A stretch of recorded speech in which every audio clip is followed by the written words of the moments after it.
अस्सलाम वालेकुम नाज़रीन, मज़ेदार गपशप में मां तव्हांजो होस्ट सैयद ताशा बुखारी।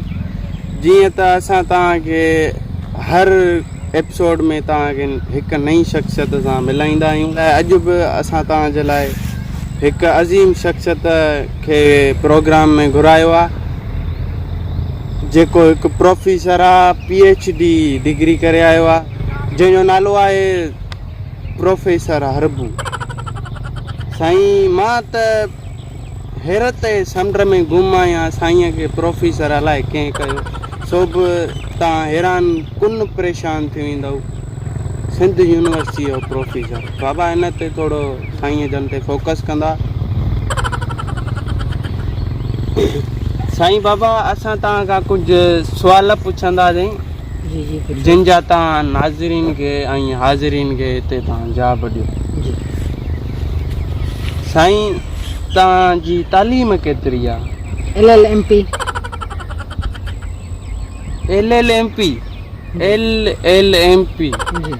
इनखे थोरो वाज़े करे ॿुधाईंदा असांखे। लुडी मैट्रिक पास।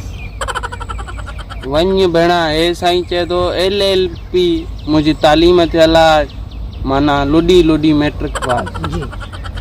वाह साईं वाह। पोइ तव्हांखे प्रोफेसर कंहिं कयो? उन्हनि जी बि हाई डिग्री। हा, सिंध यूनिवर्सिटी वारा त असां ॿुधंदा आहियूं त बाक़ाइदे सिंध यूनिवर्सिटी आहे ऐं उन में वॾी तालीम आहे। के आहिनि? हा, के आहिनि, माना ख़ासि तौर ते बसि लुडी मैट्रिक पास। पोइ त शागिर्दनि जो कहिड़ो हाल हूंदो? उहे बि हूंदा। तव्हां भला वेठे पघार खणंदा हो या वेंदा बि आहियो? वेंदा। मां तव्हांजे ठोड़ ते ॾिसी रहियो आहियां। तव्हां जी ठोड़ भला कीअं थी वई? भला जल्दीअ में हेतिरी उमिरि में तव्हांजी ठोड़ थी वई? हा साईं, असांजी पढ़ाई में ॾींहं राति करे इन लाइ वार असांजा हीअं खुशी आहिनि। हलड़े, साईं वॾो होशियारु आहे, पर वरी साईं हिते वरी असांखे मुंझाए थो त वरी साईं लुडी मैट्रिक पास कई आहे। हा, पर ईअं बि थी सघे थो साईं कापीअ में बि त महिनत आहे न। साईं कापी बि कई हूंदी, हेॾां होॾां वटि पकड़, कापी जाम थी हले। हा हले। तव्हांजी केतिरी तालीम? मुंहिंजी बि बाबा इहा LLMP आहे, इहा साॻी तव्हां वारी तालीम। बसि असांखे मिड़ी एक्टिंग जो शौक़ु हुयो, प्रोग्राम में डायरेक्टर हिकिड़े चयो खणी छॾियो असांखे, असां माना हिन में पहुतासीं। तव्हां वरी प्रोफेसर थी वियो, तव्हांजो को भाग वरी मथे हूंदो अञा, तव्हांजी ऊची मंज़िल आहे। हाणे बा तव्हां भले वञो न वञो, वेठे पघार खणंदो।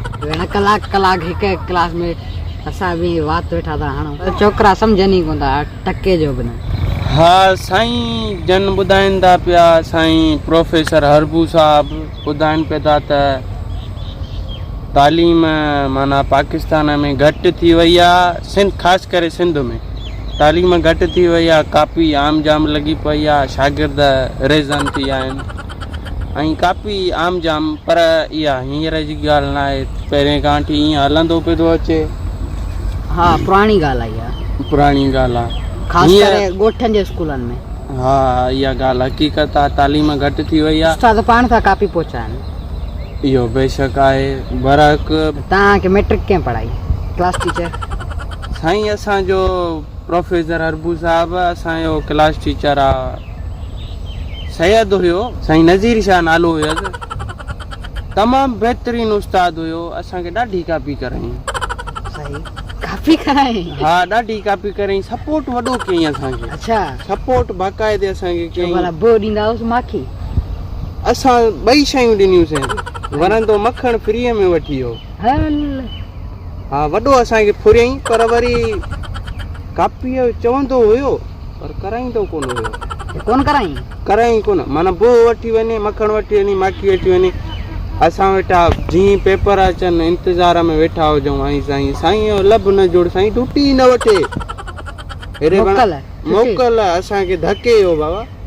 हाणे असांखे नौजवाननि खे ऐं हिन दौर में कुझु मैसेज ॾियणु खपे, ख़ासि करे पाकिस्तान जे नौजवाननि शागिर्दनि खे असांखे इहो मैसेज ॾियणु खपे त बाबा पंहिंजी मन लॻाए दिलि लॻाए कापी न कयो, महिनत कयो ऐं दिलि लॻाए पढ़ो ऐं जेतिरो तव्हां ते वालदीन ख़र्चु करे रहिया आहिनि ऐं उनजो तव्हां हली करे अॻिते करे सिलो ॾियो।